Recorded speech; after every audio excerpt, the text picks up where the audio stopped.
못 읽어본 거. 음, 처음 봐? 네. 보긴 봤지. 모의고사에서 어디선가 보긴 봤어. 네, 근데 내용을 그렇게 어디선가. 잘하는 건 그냥 그치? 딱 문제 풀 정도만의 예. 내용이어서. 물론 그렇게 해도 풀 수는 있는데 그래도 이제 여기도 다 들어있는 건 아니야. 일부야. 음, 당연하지. 뭐 이걸 다 집어넣을 수는 없잖아요. 다 집어넣어 있는 건 따로 소설 그 저기가 있어. 책이. 원본이 들어있는, 전문이 들어있는 게. 그거는 시중에 가면 파니까. 근데 그걸 언제 다 읽어? 어차피 수능에 나올 때는 어떻게 나와? 부분만 나와. 그럼 그 나와 있는 부분에서 나온 문제들을 풀어낼 수 있어야 되는, 있느냐 없느냐만 물어보기 때문에. 네. 그래도 문학은 고마운 게 보기를 꼭 제시를 해준다는 게 음, 너무 고마운 거야.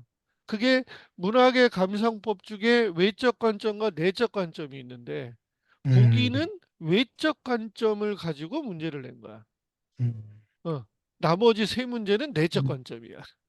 그렇죠. 아, 맞잖아. 나 옛날에 그 배웠을 때 그거. 그렇지, 그렇지. 그러니까 절대적 관점인 내적 관점. 그거는 세 음, 문제. 1, 2, 3번은 그 문제고 음, 4번 보기가 들어가면 아, 또 얘는 성경 외적 이런, 관점. 보기에 음, 이 소설은 뭐 어쩌고 저쩌고 이렇게 시작하잖아. 배경 같은 거 있고 이렇게. 그렇지, 그렇지. 예. 그게 작가, 시대 현실, 독자의 반응까지 세 가지를 다 묶어서 설명해 놓은 거야. 네.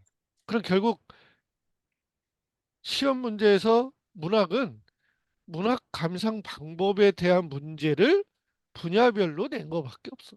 음, 소설이 가장 중요한 게 뭐야? 내용? 인물, 사건, 배경이지. 아, 네. 그쵸. 그렇잖아. 네. 그러니까 인물, 사건, 배경을 물어보는 거야. 거기다 음, 시점. 음, 그걸 서술상의 특징. 음, 실제로 모의고사나 수능 문제를 봤을 때 소설 문제에서 인물, 사건, 배경을 벗어난 건 거의 없어. 음. 대부분이 다 그럼, 동행하는 음, 인물 간의 관계나 아니면 뭐 그렇지, 대부분. 그렇지. 음, 한번, 이제 이게 우리가 이제 만나야 되는 진짜 수능에 대한 대비니까 하나만 더. 그러면 기출 문제에서 아예 수능을 봐버릴까? 수능 볼 거니까. 네. 어. 봐가지고. 그러니까 이게 문제를 어떻게 낼 것이냐에 대한 거를 방향을 정해 알고 이러면 지문을 읽을 때 그럼 어떻게 읽어야 돼? 그 음, 문제에서 요구하는 쪽의 문제 방향 쪽으로 지문을 읽어야지. 지금까지 했던 고전 시가나 수필까지는 사건이 하나 정도밖에 안 되는 거야, 사실은. 네. 근데 소설은 등장인물도 많아지고 사건도 많아지는 느낌이거든. 네. 중간에 중략이 있으면 위에 있는 사건과 뒤에 있는 사건이 달라진 거야. 이어지긴 음, 하겠으나 다른 거야. 음, 맞죠? 네. 근데 그거를 이해를 못하는 경우가 되게 많아, 학생들이. 음, 그러니까 이 문제를 풀어서 틀리진 않겠으나 내가 요구하는 건 그 시험장에서 평상시 풀던 시간 내에 정확하게 정답을 찾아낼 수 있는 훈련이 필요하다는 거야. 네. 모의고사 백날 잘 맞다가 수능 가서 틀리면 뭔 바보 그쵸. 같은 짓이야. 그쵸. 맞잖아. 그러니까 실전에서 흔들리지 않을 수 있는 방법을 찾고 들어가야 되는 거거든. 음, 그래서 이거 한번 봅시다. 여기서 소설, 현대소설하고 고전소설 둘 다 보긴 볼 건데, 문제를 봤을 때 얘는 어느 걸 물어보는지를 판단할 수 있다는 거지. 음. 그래서 예전에도 한번 대충은 했으나, 그래도 한 네. 번 더. 지금 보면 소설이거든요. 자, 네. 작년에 수능에 나왔던 김원전, 전이 있으니까 김원이 주인공이죠. 이거 네. 까먹으면 안 돼. 네. 이것도 모르는 사람 되게 많아. 학생들 음, 중에서. 전이 붙으면 앞에 있는 게 주인공이라는 걸 모르더라고. 자, 그러면 여기서 김원전은 21번. 방금 얘기한 대로 외적 관점. 음, 그치? 네. 당대의 보편적 가치인 충군을 주제로. 이거는 효용론적 관점이잖아. 네. 독자의 관점. 초월적 능력을 지닌 주인공과 기이한 존재. 이거 다 그런 얘기야. 자, 그럼 어쨌건 이거 맞았어? 그러면 20번 A, B, C, D, E 내용 파악하는 거지. 네. 그러면 이 A, B, C, D가 누구의 내용이겠어? 기본에 대한, 그러니까 결국은 인물이야. 음, 인물의 심리를 물어보는 거. 네. 사건과 인물의 심리 상관관계를 물어보는 거고 위에 있는 것도 똑같아. 기억이 뭐가 됐건 여기서 국변을 물으니 해서 사건에 대한 거잖아. 음, 그러면 19번 사건에 따른 인물의 반응, 아, 20번 사건에 따른 인물의 심리적 반응. 음, 이해돼요? 네. 그럼 18번은 표현상의 특징, 완벽한 내적 관점 아니야? 어, 그쵸. 대부분은 이거를 시점으로 보면 되거든. 100%는 아니지만. 네. 그러니까 시점과 관련이 있는 게 답인 경우가 많다는 거야. 음, 왜냐면 어, 소설에서 중요한 거는 시점을 물어보니까. 어제 풀었던 게 그런 거, 그게 답이었던 것 같아요. 예, 어제 풀었던, 소설은 시점을 물어볼 수밖에 없어. 서술상의 특징이라는 음, 말은. 네. 음. 그러니까 얘도 그래서 무조건 답이 1번이야. 전직 작가 시점에서. 음, 고민할 이유가 없어. 음, 그러면 이제 현대 소설로 가볼까요? 자, 고소설에는 서술상의 특징이 나왔어. 그러면 현대 소설에는 서술상의 특징이 안 나와. 음, 반대로 현대 소설의 서술상의 특징이 나왔어. 그럼 고소설이 안 나오고 인물 음, 관계를 물어봐. 음, 어느 소설이건 인물이 중요한 거야. 음, 우리가 소설을 읽는 이유가 인물 때문 아니야? 그쵸. 사건 때문에 읽을까요? 음, 결국 사건은 그 사건이 일어났을 때 인물들이 어떤 반응을 나타내느냐에 따라서 음, 양분이 되면 대립 관계로 나타난 적대적 관계로 나타나는 거고, 그렇죠? 네. 아니고 현대 소설처럼 아주 미묘한 관계성을 따지는 소설들이 나와도 인물이 결국은 거기에 어떻게 반응하냐, 똑같은 사건에 대해서. 음, 고소설은 건선징악의 양분, 이분법적인 사고가 좀 많아. 네. 근데 근현대 소설은 그런 게 아니야. 음, 다각도로 평가가 돼, 반응이. 그렇지 않아? 그쵸. 크게 문제 속에서 다 드러나는 거예요, 사실은. 음, 자, 그러면 윗글에 대한 설명이야. 근데 얘는 뭘 물어봤냐면 사건을 물어봤어. 음, 이 문제는. 음, 어, 이건 뭐 31번은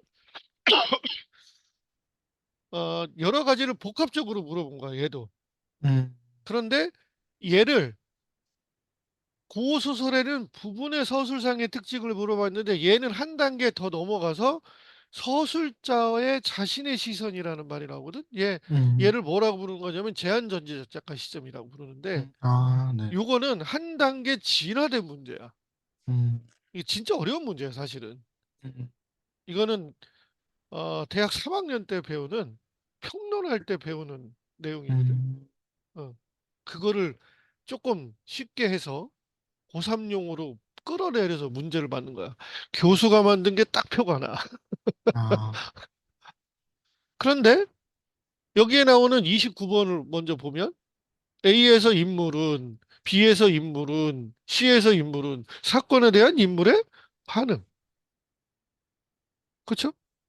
여기서 집주릉 영화가 양서방에 대한 이해, 인물의 이해, 음, 인물 사건 배경 벗어난 거 있어? 없네요. 거기다 시점. 음, 그러니까 서술상의 특징. 어. 이게 딱 정해져 있어. 옛날엔 여기에 뭐가 추가됐냐면 어휘가 추가됐었어.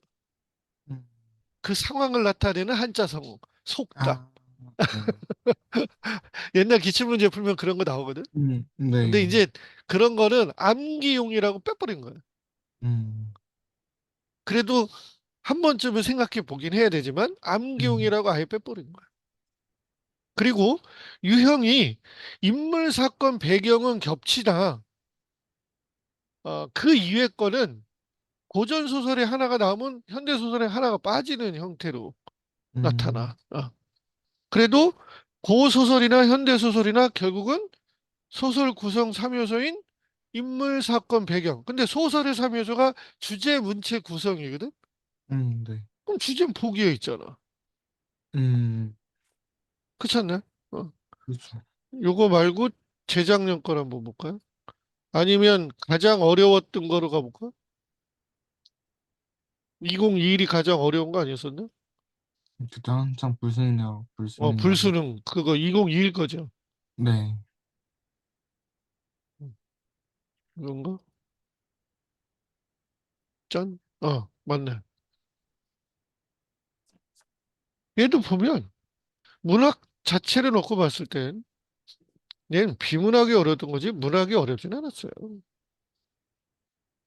오히려 문학은 2번이 제일 어떤 것 같아요. 여기도 소설. 현대 소설이 먼저 나왔네. 유능길의 매우 잘생긴 우산 하나. 그죠? 소설상의 특징. 아까하고 유형이 고전 소설에 있던 게 음, 그러니까 이때가 옛날 거니까 현대 소설에 있던 게 고소설로 넘어. 서로 교차돼. 아까도 A의 소설상의 특징 똑같은 거 나왔어. 음, 그러면 얘는 결국 뭐하고 또 연결돼? 시점. 그죠? 어. 음, 그 다음에 윗글에 대한 이해. 이거는 결국 뭐겠어? 인물의 상황을 표현한 거. 고소설이 아니기 때문에 인물이 어떤 행동을 했느냐만 추적하는 거야. 음, 그래도 얘도 사건하고 인물이지. 네. 어. 그 다음에 기억, 니은, 미술침 부분. 이게 있다고 해서 얘가 내면적 인물이 그 상황에 대해서 어떤 반응을 드러내느냐. 인물이네요, 또. 오, 얘는 뭐 당연히 외적인 관점에 음, 복합적인 거. 딱 편하네. 자, 이번엔 소설, 고소설이야. 윗글에 대한 이해. 인물이 어떤지 태보, 부인, 음, 대감, 상, 형접한서 인물만 나오네? 네. 어. 윗글에 제시된 공간? 공간이 나와도 이건 배경이야. 이제 드디어 배경이 나온 거지. 음, 인물 사건 배경에서 벗어나? 안 벗어나. 음, 어. A, B에 대한 거. A에서 태보의 위기에 대해 책임을 통감하는 재원들의 탄식. 그럼 뭐야? 인물과 사건. 그래, 사건에 대한 인물의 반응. 음, 얘는 당연히 전체적이고. 음. 아, 하, 다 이런 식으로 구성돼 있 이거를 알면 우리가 글을 읽을 때 그렇게 인식하려고 읽으면 되잖아. 어, 네. 그걸 왜 못하냐는 거지, 나는. 그러니까 이거를 학생들이 지문을 읽으면 예를 들면 얘가 나왔어. 그럼 얘를 앞에서부터 읽으면서 줄거리만 읽어. 저도 대부분 사건 그랬던 것 같아요. 중심으로만 읽으려고 그래. 네, 저도 그랬던 것 같아요. 거기서 그러니까 인물 관계, 결국 문제 보고 지문을 읽어도 문제 다시 봐도 답이 안 보니까 또 지문을 보러 와. 음, 그럴 이유가 없는데. 음, 아니, 물론 보긴 봐야 되는데 거의 다시 또 읽는 건 바보 같은 짓이고 시간이 너무 많이 가잖아. 음, 네, 음.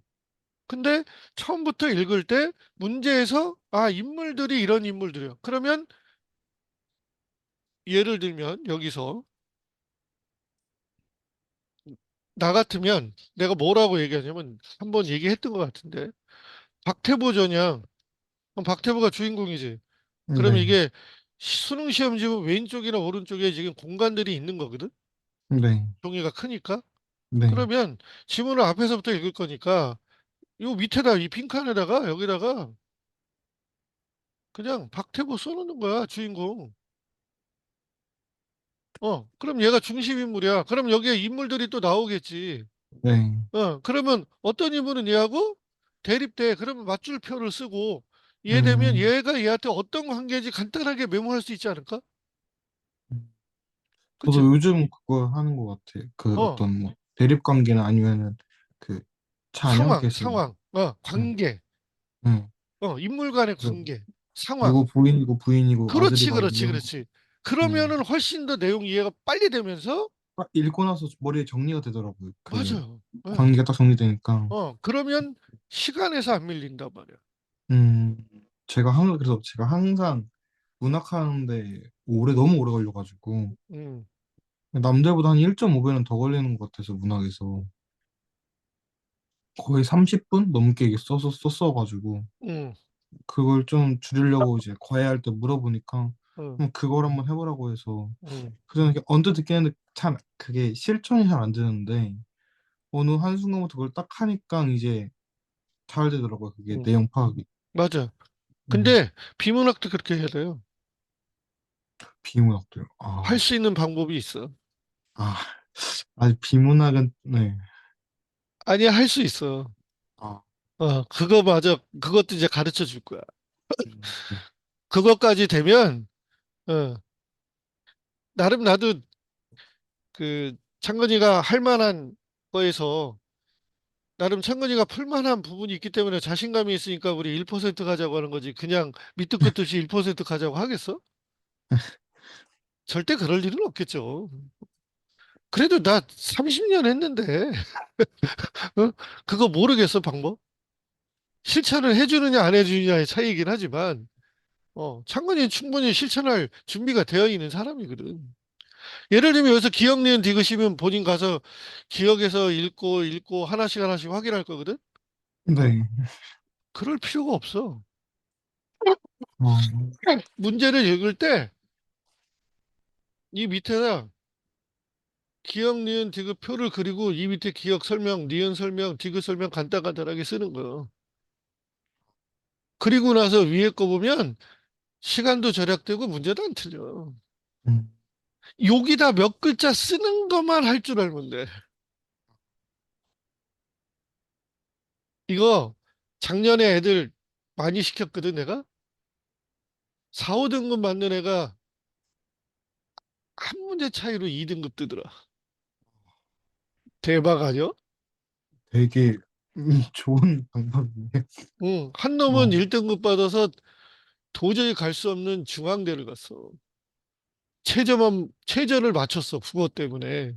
아, 국어가 1이 나오는 바람에 한 문제 차이로 1이 됐어, 얘는. 음, 그 최저를 맞췄는데, 중앙대 교과 전형을 썼는데, 2.2인가 4였어. 근데 애들이 못 맞춘겨. 최저를, 그래서 학생부로는 서울 시립대도 못 가는 성적인데 중앙대를 가버렸어. 아, 얘는 얘 입장에서 서울대 가고 똑같은 거. 그 정도의 기쁨이 있는 거지. 경희대를 뛰어넘었으니까. 음, 경희대를 못 갔는데. 음,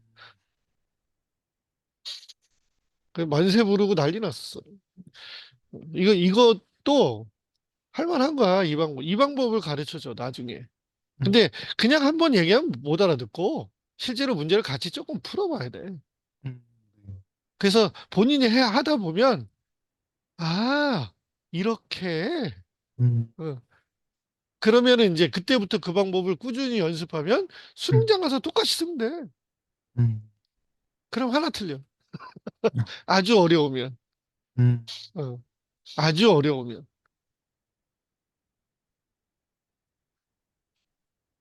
지금은 이제 문학하는 때니까. 그래서 문학을 할 때 이제 소설을 읽을 때 물론 지금은 문제가 없어. 그러니까 글만 있는 거지. 네, 현재는 지문만 보니까 우리가 그렇다 하더라도 인물을 중심으로 아까처럼 빈칸에 주인공 써놓고 읽으면서 그 다음에 인물 나오면 쓰고 무슨 관계인지 이렇게 인물을 중심으로 제발 사건 중심으로 읽지 말고 음, 인물을 중심으로 그 네, 소설은 인물의 심리는 중요하지 않아 생각보다 음, 그냥 기본적인 태도 그리고 되게 스탠다드해 윤리적이야 음, 어떤 놈은 비윤리적인 거고 음, 그러니까 이분법적인 아까 얘기했잖아 네, 권선징악의 주제가 있다 보니까 확연히 짱짱 드러나고 음, 어떤 그 우리가 생각하는 보편적인 가치에서 벗어나지 않아. 음, 심리적인 것조차도. 그런데 근현대 소설은 아니야. 정말 그렇죠. 세세한 느낌이 있어. 음, 그러니까 근현대 소설은 인물도 인물이지만 인물의 내면 심리, 음, 반응, 태도에 되게 집중해서 읽어야 되고, 음, 고소설은 그 인물이 전체 사건 속에 어떠한 역할을 하게 되는지 약간 다른 관점으로 읽게 되는 거야. 네. 그래서 지금 보이는 만복사 저포기, 소설이나 시 이런 것들은 제목에서 정말 많은 힌트를 줘요. 음, 만복사는 절인데 만복이야. 만복이 깃드서서 음, 복이란 복은 다 받는 거예요. 그래서 만복. 그렇잖아. 음, 사는 절이고. 음, 그럼 여기에 누가 나올까? 부처가 나온다는 얘기지. 음, 그치? 음, 어. 저포는 지난번에 얘기했듯이 윷놀이. 음, 어. 기. 이야, 일기할 때 기야. 음, 그러니까 여러 사람 이야기가 아니라 한 사람의 이야기일 가능성이 높은 거야. 기가 붙으면. 음, 난중 일기는 이순신 장군 거야. 음, 백범 일기는 김국 거야. 아, 아니에요? 맞죠. 어. 음, 그러니까 기, 필 이렇게 쓴 끝이 그렇게 끝나는 것들은 개인 느낌이 있는 거야. 음, 어. 그래서 만복사 저포기.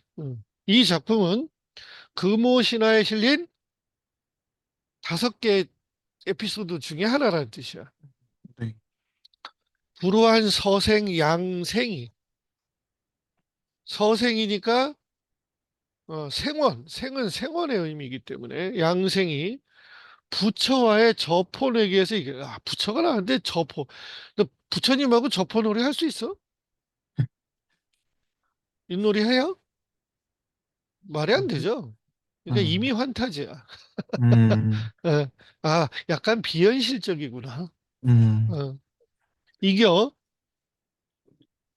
죽은 처녀의 환신과 만나 사랑을 나눈대.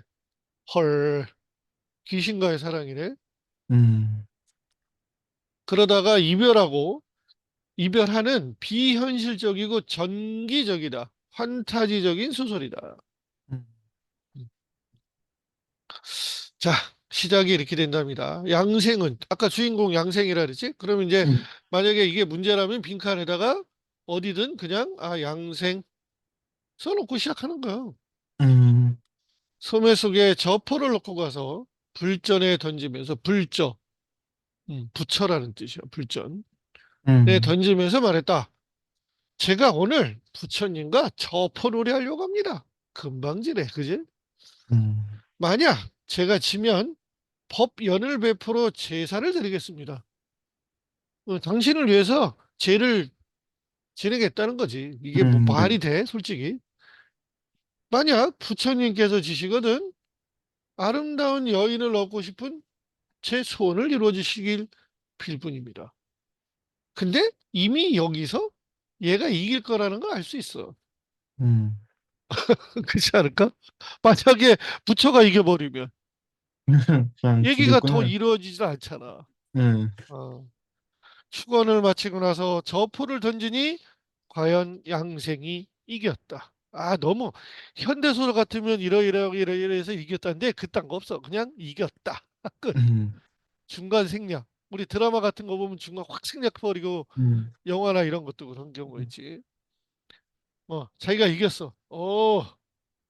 그래. 나는 아름다운 여인을 만날 거야. 만날 수 있어, 이제. 부처한테 이겼으니까. 음, 곧 불전에 무릎을 꿇고 말하기를. 업은 이미 정해졌으니 허튼 말이 되어서는 안 됩니다. 여기서 업은 불교에서 말하는 업보. 네. 다른 말로 따지면 운명이라는 거예요. 음, 음. 근데 원래 운명과 숙명은 다른 뜻이긴 하거든. 아, 운명은 바꿀 수 있어. 숙명은 못 바꿔. 아, 어. 운이 움직일 운자야. 운동할 음, 때. 어분 이미 정해. 여기서 뭐라고 해석하냐면 저포놀이를 해서 배필을 내려주시기로 했으니 그 약속을 지켜달라. 부처는 약속을 한 적이 없어. 그래서 자기 멋대로 부탁하고. 그치? 그리고 이긴 것도 어떻게 알아? 요즘 식으로 따지면 말도 안 되는 얘기지. 예, 그러니까 비현실적이지. 예, 음. 부처 불상인데 뭐 불상이 뭐, 그치? 얼마 후, 음. 얼마 후, 이런 거 소설에서, 고소설에서 진짜 많이 써. 네. 어, 차설, 2차 여차, 저차 여차 음, 간에 뭐 이렇게. 음, 한 아름다운 여인이 나타났는데, 나이는 16살쯤이고, 이팔 청춘이야. 16살은 몇 살일까요? 15? 15, 16. 네. 대여섯이 다섯, 여섯을 가리켜. 이거 모르는 사람 많아. 음, 너댓 개 그러면 몇 개 가져오는지 몰라. 음, 네 개 내지 다섯 개를 여덟 개, 옌 일곱 개, 음. 여섯 개, 일곱 개. 27개. 어, 참 특이하지. 우리는 구체적으로 안 하고 꼭 그렇게 묶어서. 대여섯 살쯤이요. 머리는 두 가닥으로 늘어뜨리고 화장기가 별로 없었다. 그렇단 얘기는 결혼을 했다 안 했다? 안 했다. 그치. 양갈래 머리를 땄잖아. 음, 음. 화장기가 별로 없었다는 걸 통해서 얘가 산 사람이 아닐 수도 있고, 음. 음, 자태가 아름다워. 선녀나 천녀 같았는데 이렇게 고소설은 인물을 묘사할 때 뭐로 묘사해? 어떤 방식을? 사람? 천? 뭐뭐 같다, 뭐뭐 같다. 비교법? 비유법을 써. 아, 비유, 아, 고소설에 나오는 인물은 비유적인 표현을 많이 써. 음, 뭐 같다, 뭐 같다 이렇게 쓰잖아. 음, 그러니까 아름다워서 선녀나 천녀, 천녀도 선녀 아닌가? 하늘의 여인이라는 뜻이니까 이 세상 사람이 아니란 얘기지. 같았는데 바라보니 태도가 단정하고 조심스러웠다.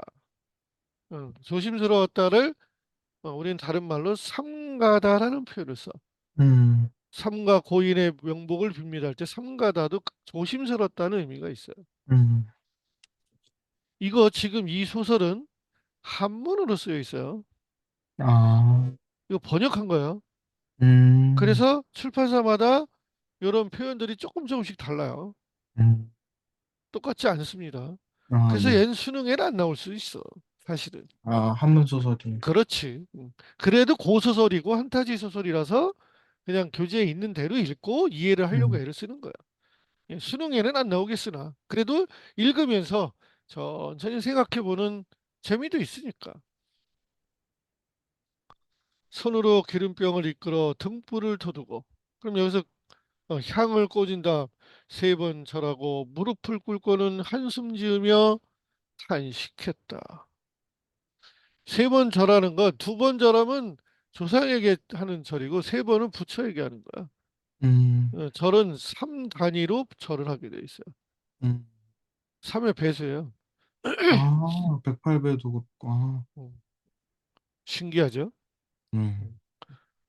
3에 미쳐 있는 나라라서 그래. 음. 인생의 박명함이 어찌 이렇듯할까? 박명하다. 미인박명이다라는 말에 나오는 박명하다는 음, 건 명이 박하다는 거니까 운이 없다. 기구하다. 이걸 기구하다 그래. 운명이 기구함. 그리고 나서 품속에서 글을 꺼내어 학자 앞에 바쳤다. 부처한테 바친 거지. 그 글은 다음과 같다. 여인이 빌기를 마치고 나서 여러 번 흐느껴 울었다. 그 글은 다음과 같다는데 그 다음이 없네. 그죠? 양생은 불자 틈으로 부처님이 앉아있는 그 좌상을 불자라 그래. 여인의 음, 얼굴을 보고 마음이 마음을 걷잡을 수가 없었대. 한눈에 뿅 간 거야. 아니 음, 왜 부처하고 저퍼놀이 했잖아. 여인 보내달라 그랬는데 당연히 이 아리따운 여인이 나타나서 그러고 있으면 음, 드디어 부처가 나한테 보내줬다고 생각 안 할까? 그렇죠. 예. 음, 자기 소원이 이루어질 것처럼 생각하는 거지. 음, 갑자기 뛰쳐나가 말하였다. 조금 전에 글을 올린 것은 무슨 일 때문이신지요? 아직은 여인이 누군지 모르니까 존댓말로 써주고 있어.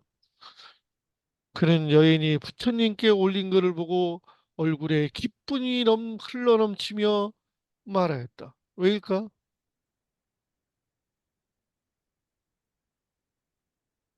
이 여인도 배필을 못 만난 거야. 나도 배필을 원했는데 이 아, 여인도 그런 거. 만약에 그 내용이 달랐으면 실망했겠지. 음, 그러니까 위에 있는 그 글은 다음과 같다의 내용은 뭘까? 위에 있는 인생의 방명함이 어찌 이렇듯합니까와 플러스 나에게도 배필을 점지해 음, 주십시오. 음, 라는 양생의 소원과 같은 내용이 들어 똑같은, 있었겠지. 음. 음, 내신 아, 같으면 그 글은 다음과 같다에 빛을 쳐놓고 여기에 들어 있을 법한 내용을 추론한 것은 알맞은 것은 이렇게 음, 내겠지. 그치? 음. 아, 아가씨는 어떤 사람에게 혼자서 여기까지 왔습니까? 여인이 대답하였다. 저도 또한 사람입니다. 대체 무슨 의심이라도 나시는지요? 이 말한 건 사람이 아니라는 뜻일 수도 있어. 아, 당신께서는 다만 좋은 배필만 얻으면 되실 테니까 반드시 이름을 묻거나 그렇게 당황하지 마십시오. 음, 나도 사람이다. 실제는 사람이 아닌데 사람인 척 하고 싶으니까. 그리고 나는 나에 대해서 따지거나 묻지도 말고 따지지도 말라는 거야. 음, 알려고 하지 마. 음, 그러면서 다만 당신께서는 다만 좋은 배필로 어떻게 알아? 음, 위에서 뭐 얼굴에 기쁨이 흘려 넘쳤기 때문에 여기서 딱 봤을 때 이 여인도 보통 사람은 아닐 것이다. 왜? 음, 이 남자의 소원을 이미 알고 왔잖아. 음, 어, 그럼 다 쇼 아닐까? 이때 만복사에는 이미 허물어져 반복사는 승려들은 구석진방에서 살고 있었다. 복이 많은데도 복이 많은 만복을 받는 절인데 이때는 이 작가가 조선시대 때 썼을 거 아니야. 음, 그래서 불교가 좀 쇠퇴한 느낌이 있었겠죠. 아, 그러니까 허물어졌는데도 보수를 못한 거지. 음, 그만큼 그때 당시는 불교가 좀 종교적으로 천대를 받던 시기. 그래놓고 다 절에 가면서 음, 참 웃겨. 법당 앞에는 행랑만이 쓸쓸히 남아 있었다. 행랑은 지나치는 사람들이 잠시 머무는 여인숙 같은 거야. 지난번에 우리 바깥이 얘기했었잖아. 네, 그 사랑채, 행랑채 이런 말 음, 쓰잖아요. 원래 있는 건물에서 좀 외따로 떨어져 있는 그 끝에는 좁은 판자방 하나가 있었다. 넓지는 않아. 좁어. 음, 음. 양생이 여인을 불러 그곳으로 들어가니 여인은 별 주저함 없이 따라갔다. 서로 이야기를 나누며 즐기는 것이 보통 사람과 다름없었다. 그럼 보통 사람이 아니란 뜻이겠지? 음, 어, 분명히 양생은 사람인 것 같은데 여인이 지금 뭔가 여인이, 이상하지? 음. 네, 이윽고 밤이 깊어지자 달이 동산에 떠올라 달 그림자가 창살에 비쳤다. 문득 발자국 소리가 들렸다. 여인이 묻기를 누구냐? 시녀가 왔느냐? 시녀가 말하기를 예, 접니다. 요즘 아가씨께서는 중문 밖을 나가지 않으셨고 뜰 안에서도 좀처럼 걷지 않으셨습니다. 그런데 어쩌녁에는 우연히 나가시더니 어찌 이 먼 곳까지 오셨습니까? 우와, 찾아온 거지. 원래는 음, 안 나오던 사람이 나왔다는 거야. 라고 하였다. 아마 예전에는 여자들이 중문 밖을 함부로 나가지 않았었나 봐. 음, 이에 여인이 말하기를 오늘 일은 아마도 우연이 아닌가 보다. 아, 운명이야. 음, 하늘이 도우시고 부처님이 돌보셔서 한 분 고운님을 만나 백년해로 하기로. 백년해로가 무슨 뜻이야? 그냥 잘 살아서 아니요, 100년? 100년 동안 해가 모두 해자야. 같이 함께. 아, 같이 로가 가는, 늙을 로자야. 아, 그냥 100년 동안 검은 머리 팥불이 되도록 함께 늙는 거를 한자어로 백년해로라 그래. 음, 이 해로라는 단어를 학생들이 어려워하거든. 음, 그냥 해가 모두라는 뜻이야. 한자로. 어, 여기서 한 분 고운님은 당연히 양생이겠지. 음, 음.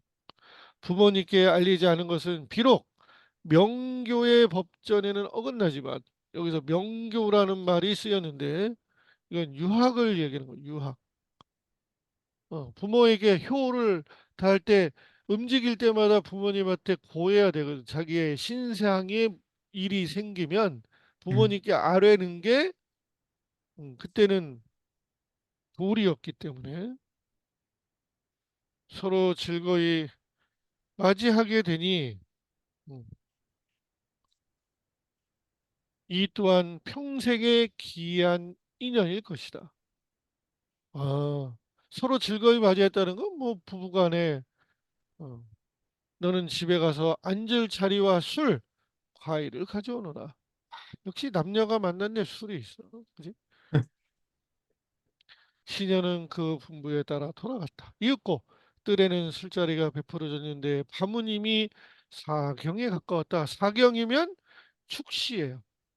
음, 인시가 되면 종이 울리고 새벽이 되는 거야. 아, 어.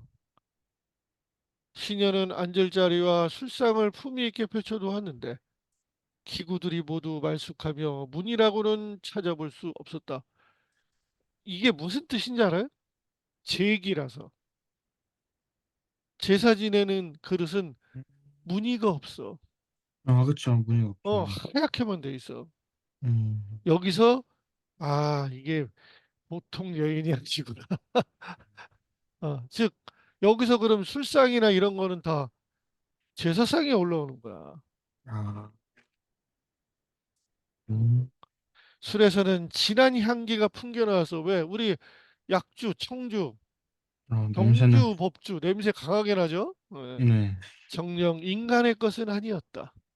음, 양생은 의심이라고 괴이하게 생각하는 바도 있었다. 하지만 여인의 말씨와 웃음이 맑고 고우며 몸가짐과 용모가 얌전했으므로 틀림없이 귀한 집 처녀가 몰래 나온 것이려니 생각하고는 더 의심치 않았다. 음, 어, 당연한 얘기 아니야.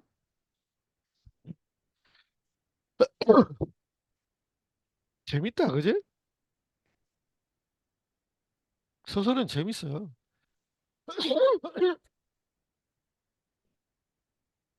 잔치가 끝나자 작별하게 되었다. 여인은 은그릇 하나를 양생에게 주며 말했어. 이게 이제 은그릇에 대한 건 뭐 아, 이 작품 읽어봤어요. 당연히 읽어본 거지. 은그릇 아, 나오면 읽어보는 거. 딱 이 부분이 기억나네요. 아, 왜? 어, 아니 모의고사에도 계속 나오니까. 네, 아, 문제집에도 거의 나오고. 음, 내일 보련사에서 부모님께서 제게 음식을 내려주십니다. 음, 실제는 그런 게 아니죠. 음, 기일날인 거죠. 음, 기일날. 만약 저를 버리지 않으신다면 길가에서 기다리고 계시다가 함께 절로 가셔서 부모님께 인사를 드려주십시오. 좋소. 이튿날 양생은 여인이 시키는 대로 그릇을 쥐고 서서 보련사로 가는 길가에서 기다리고 있었다.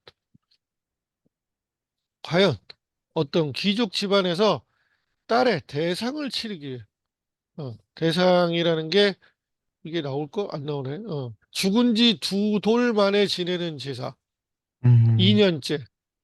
3년을 음, 지내고 나면 이제 탈상을 해요. 음, 음. 이런 대상을 치른다는 말이 이게 도대체 뭘까? 그지? 이런 것들 때문에 학생들을 괴롭혀. 풍습도 모르고 아무것도 모르면 음, 대상을, 이 단어만 머릿속에 남아. 대상을 치르, 음, 이렇게. 그런 거 같지 않아요? 실제로 글을 읽을 음, 때는? 그럴 것 같아요. 네, 대상을 치르기에 수레와 말을 길게 끌고 보련사를 찾아가고 있었다. 아까는 만복사인데 이번엔 보련사야. 여행이, 보련은 관세음 보살이 있는 모신 절을 보련사라 그래. 보가 관세음 보살할 때 보살이야. 이거 보살도 아, 부처야. 연은 연꽃, 연꽃이 앉아 있는 부처라는 뜻이야. 음, 아까 부처님이 인연을 맺어줬잖아. 네. 그러니까 부처가 있는 곳이 모셔놓은 절로 가야지. 만복사도 좋지만. 음, 만복사에서는 이미 복을 받았잖아. 음, 어. 그때 길가에서 한 서생이 그릇을 들고 서 있는 것을 본 종이 주인에게 말했어. 아가씨 장례식 때 함께 묻었던 물건을 어떤 사람이 훔쳐서 가지고 있다. 이걸 묘에 들어간 걸 소장품이라고 한 거라고 부장품이라고 그래. 음, 소장품은 산 사람이 갖고 있는 거요. 아, 어. 뭐라고? 저 선생이 가지고 있는 그릇을 보십시오. 큰일 나서 딸의 묘가 파헤쳐진 거잖아, 그럼. 아, 그쵸. 이거 뭐 난리 나는 거 아니야? 어. 음, 주인은 말을 몰아 양생에게 다가가 그 연유를 물었다. 너 그거 어디서 났니, 이 자식아? 뭐 이런 물어봤겠지. 음, 양생은 그 전날 여인과 약속한 일을 그대로 이야기했어. 사실은 나 이러이러 얘기해줬지. 오, 여인의 부모는 놀라고 의아하게 생각하더니 읽고 입을 열었다.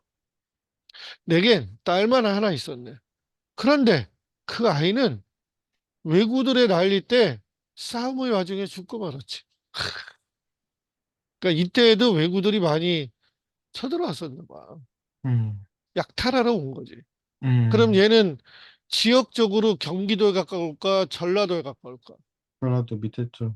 그래서 여기 전라남도 남원으로 돼 있어, 배경이. 아, 어, 몽룡이와 춘향이의 러브 스토리가 있는 남원. 음, 이 남원이란 지명이 약간 그런 러브 스토리가 이루어질 만한 곳인가 봐. 음, 어, 어쨌건, 정식으로 장례도 치르지 못해서 계령사 앞에다가 임시로 묻어두고 장사를 미루어다가 오늘에 이르게 되었네. 그만큼 왜구의 노략질이 심했었다. 음, 음. 여기에서. 오늘이 벌써 대상 두 번째 날에서 쟤는 이제 그 죽은 망자를 위해서 제를 지내주는 걸 제라고 해. 아, 이를 써도 이거 제사를 음, 지내는 걸 때, 이는 조상한테 지내는 거고, 음, 이는 망자, 죽은 자를 위해서 제를 지내는 걸 제라고 그래. 그래서 49제 할 때는 아이를 쓰는 거야. 아, 한자가 달라. 뭐, 몰랐어요. 어떻게. 똑같은 건 줄 알고. 음. 음, 그러니까 원래 이 제는 법회의 느낌이 있어. 이걸 추도식이라 그래, 우리 추도식. 음, 음. 올려 명복이나 빌어줄까 해서 가는 길일세. 자네가 약속을 지키려거든 내 딸을 기다리고 있다가 같이 오게. 이 아버지도 대단하다. 귀신인데, 근데 딸을 사랑하는 부모 입장에선 또 그렇게 받아들일 수 있을 수도 있겠지. 그쵸. 그러니까 귀신이건 귀신도 다른 세상에 있다는 걸 인정해야만 이런 사고방식이 나오지 않을까? 음, 음. 저승이 따로 있다는 거지. 음, 그리고 조금도 놀라지 말게. 뭐 놀랄 일이 없잖아. 이미 얘는 네, 그쵸. 하룻밤을 지내는데. 말을 마치고 부모는 먼저 보련사로 떠나고 양생은 우두커니 서서 기다리고 있었다. 약속한 시간이 되자 밤이겠죠. 귀신이 낮에는 못 돌아다니거든요. 음, 어. 과연 한 여인이 시녀를 데리고 하늘거리며 왔다. 그 여인이었다. 그들은 서로 기뻐하며 손을 잡고 절 안으로 들어갔다. 양생도 사이코다, 그지? 그쵸, 귀신은. 귀신인데도 같이 간다는 것 자체가. 음. 뭐 이게 뭐 지금의 사고방식으로는 말도 안 되는 소설이죠. 음, 어. 여인은 부처님께 절을 올리고 하얀 휘장 안으로 들어가는데 하얀 휘장, 저승의 의미를 갖는 거죠. 음, 친척들과 승려들은 모두 그녀를 보지 못하고 오직 양생만이 볼 수 있었다. 여인이 양생에게 말했다. 진지드시죠. 양생은 여인의 말을 그녀의 부모에게 전했다. 부모가 시험 삼아 함께 밥을 먹도록 명했더니 수저 놀리는 소리만이 들릴 뿐이었지만 인간이 먹는 것과 조금도 다름이 없었다. 이거 너무 무서울 것 같지 않냐? 음.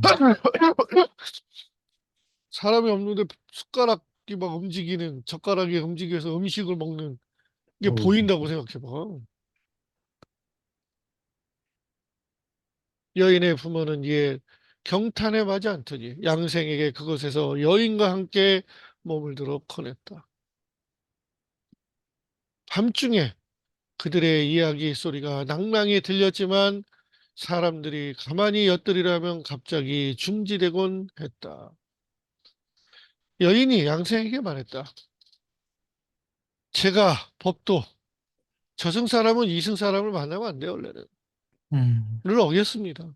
저도 잘 알고 있습니다. 저도 어렸을 때 시경과 서경을 읽었어. 여인임에도 글을 배웠다는 거야. 예의를 조금이나마 알고 있습니다.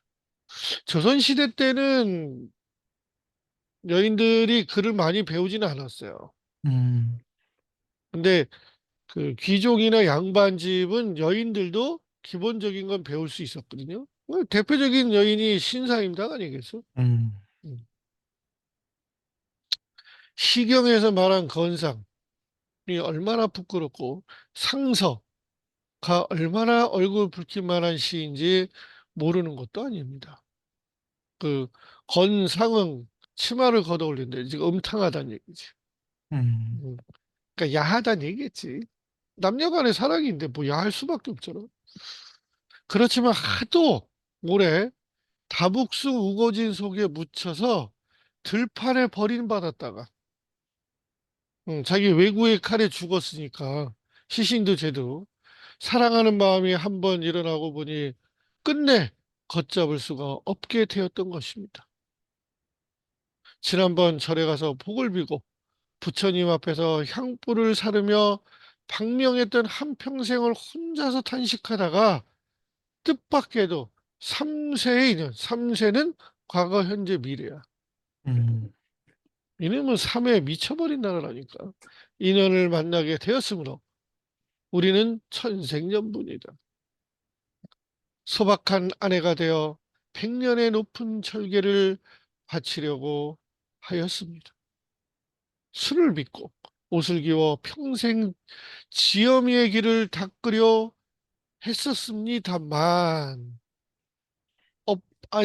애달프게도 업보를 피할 수 없어 저승길을 떠나야 하게 되었습니다. 나 죽었다는 얘기지. 이젠 저승길을 떠나야 돼.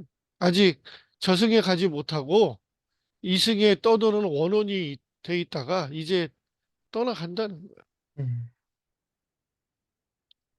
즐거움을 미처 다하지 못하였는데 슬픈 이별이 닥쳐왔습니다. 여기서 즐거움을 미처 다하지 못했다는 건 부부로서의 삶을 다하지 못했다 이 뜻인 거예요. 음, 장례를 지낸 후 양생은 슬픔을 이기지 못해 토지와 가옥을 다 팔아 철간으로 가서 사흘 저녁을 연달아 제를 올렸어. 어. 여인이 공중에 나타나 양생을 부르며 말했다. 완전 그 천녀유언이라는 영화가 있는데 뭐 영화 보는 듯한 느낌이야. 그것도 그 중국의 그 환타지 영화. 저는 낭군의 은덕을 입어 이미 다른 나라에서 남자의 몸으로 태어나게 되었습니다. 이게 불교에서 말하는 윤회.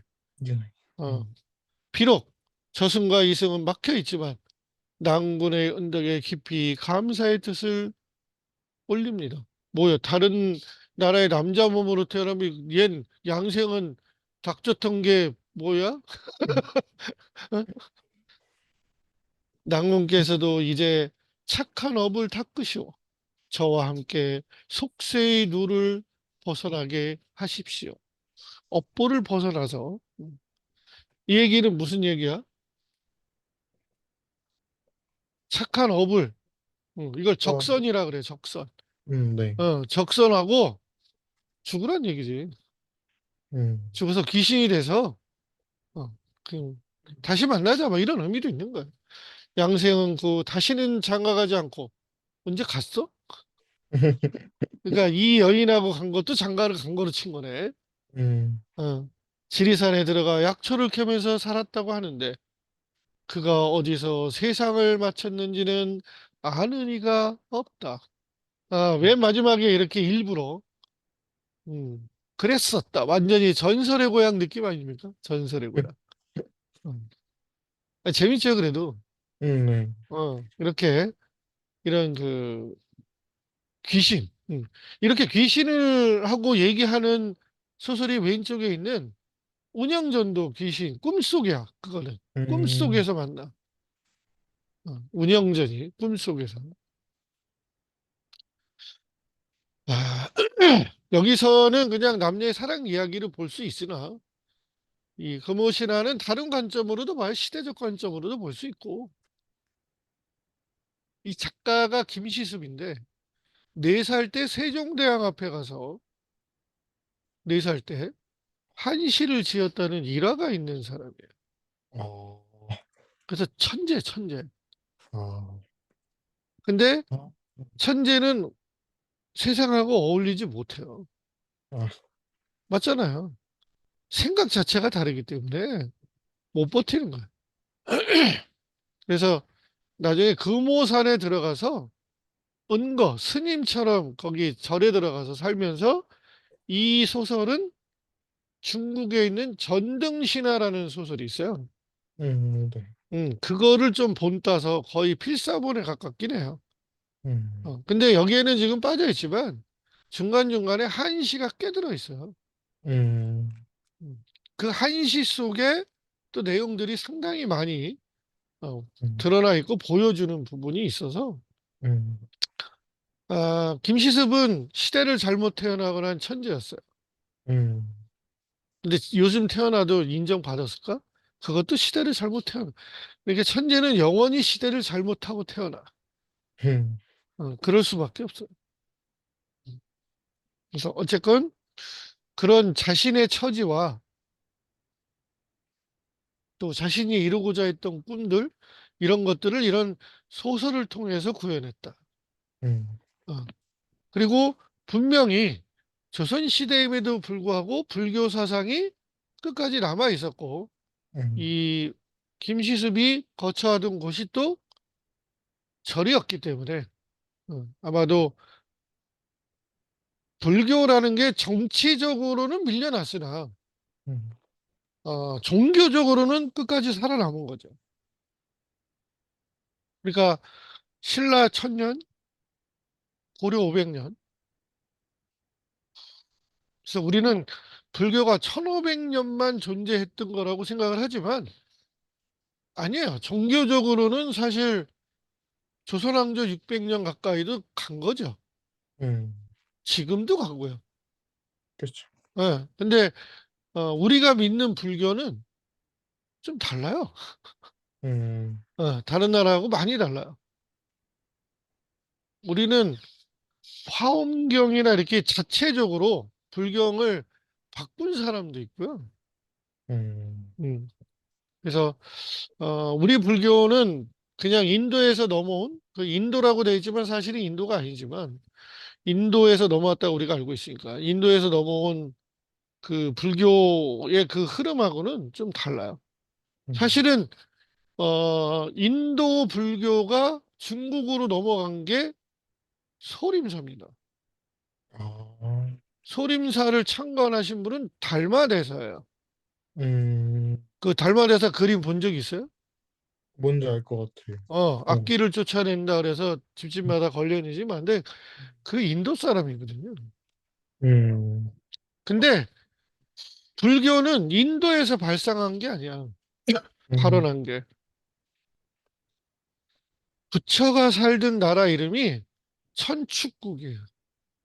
음, 그래서 해초가 지은 왕오, 음, 왕래했다, 갔다 왔다, 내가 갔다 온 천축국전, 음, 왕오 천축국전, 천축국의 이야기. 천축국의 왕자가 시타르타이고 음, 그 천축국을 종족 이름으로 석가족이라고 부릅니다. 아, 석가모니는 석가족의 왕자라는 뜻입니다. 아, 음, 실제로 고려 시대 때 공민왕 때 이후에 그 왕자를 모니라고 불렀어요. 모니. 음, 어. 그러니까 불교에서 나온 용어겠지. 석가 종족의 왕자 이름이 시타르타. 한자로는 부처고 석가모니는 석가족의 왕자라는 뜻이라서 음, 이제는 석가탄신이라고 부르지 않습니다.